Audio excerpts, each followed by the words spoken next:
Meanwhile, today, Biden showed up at FEMA for a pointless photo opportunity. Seemed a little bit grumpy. Have a look.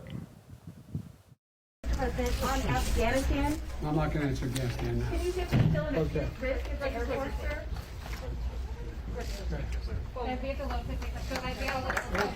Well, he doesn't want to talk about Afghanistan, but we do. 2 weeks ago, on August the 14th, Marine Nicole G. texted her sister from Kabul airport. Don't be scared. There's a lot in the news lately, but there's a lot of Marines and soldiers going to provide security. We've been training for this evacuation, and it's actually happening. So I'm excited for it. Hopefully it's successful and safe. I love you.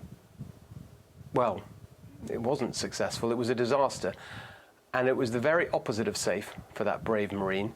She came back from Kabul today in a casket. Biden was there. He saw it, saw what he'd done.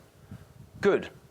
Maybe now he'll stop those offensive little speeches telling us what great progress he's making with his historic airlift.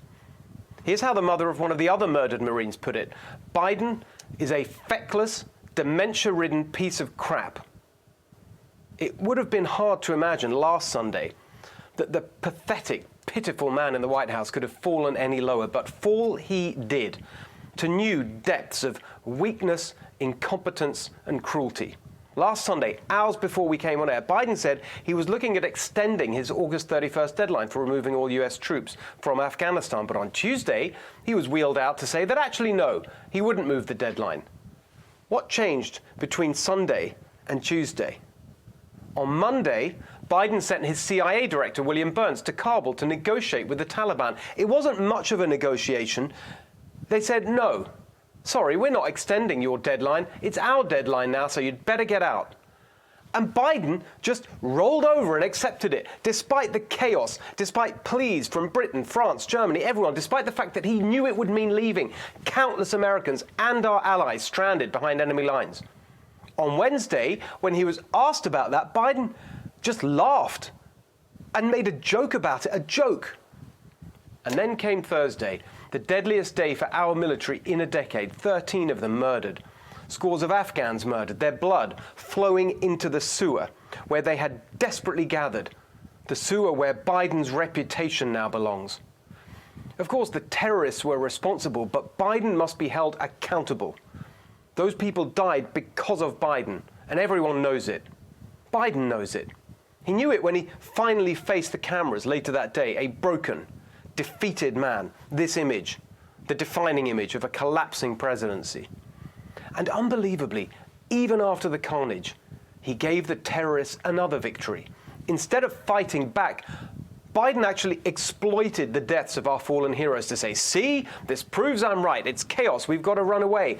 But it's chaos because you're running away, you feeble idiot. And then Friday, as if Biden thinks we're the idiots, he orders up a random drone strike to try and look tough. If the guy we took out really was the planner of the attack, why the hell didn't Biden take him out before he killed 13 Americans? Now he thinks if he can just make it through to Tuesday and get all the troops out, we'll move on.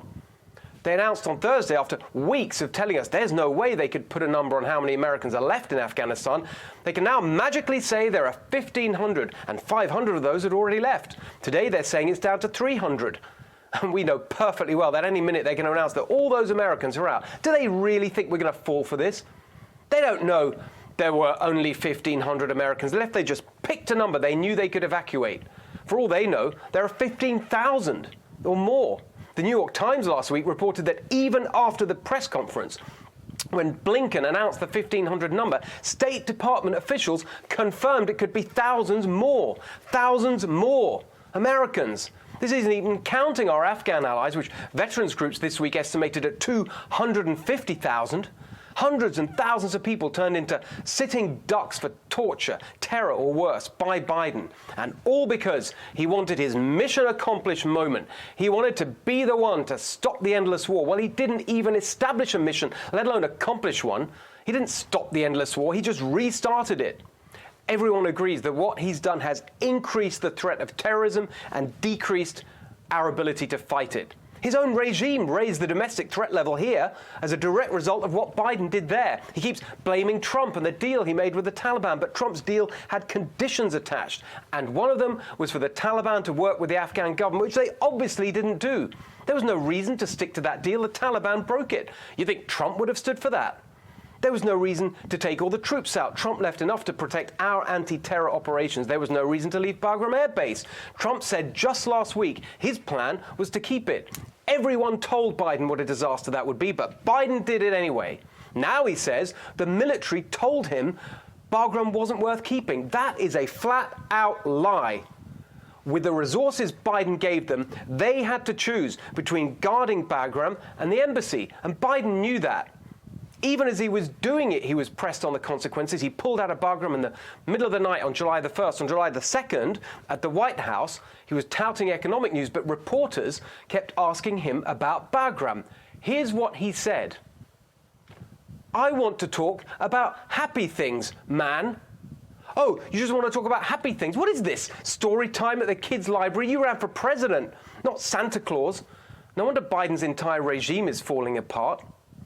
You've got Blinken giving out a kill list to the Taliban. You've got the Defense Department boasting about building 50,000 housing units practically overnight to provide accommodation for at-risk Afghans, while we've got 37,000 of our own veterans homeless on the streets of America. You've got the head of CENTCOM burbling on about how impressive the Taliban are, and some other general tweeting about Women's Equality Day in the middle of all this. No wonder there's now a crisis of morale inside our military. No wonder this brave Marine commander risked his career and his pension to raise the alarm. I want to say this very strongly. I have been fighting for 17 years. I am willing to throw it all away to say to my senior leaders, I demand accountability. Of course, instead of the accountability he rightly called for, he was the one that was fired.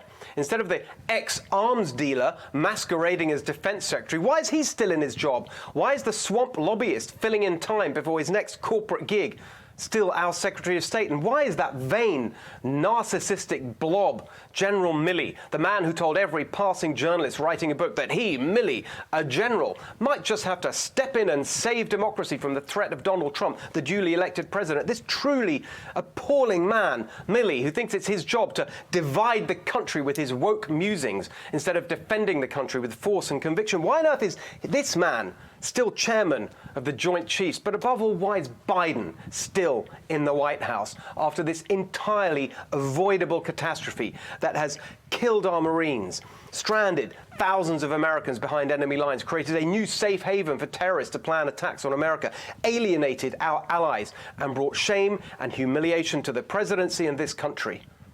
To quote his words, Mr. President, and no, you do not deserve the honor of that title, but as a proud American, as someone who respects the Constitution, I will use it, even for you, even now. Mr. President, for what you've done to those families, to this country, to our standing and authority in the world, we will not forgive. We will not forget. We will hunt you down and make you pay peacefully with every political and legal means at our disposal. Tell us what you think at Steve Hilton X and at NextRevFNC, and share this message when we post it. Hey, Sean Hannity here. Hey, click here to subscribe to Fox News YouTube page and catch our hottest interviews and most compelling analysis. You will not get it anywhere else.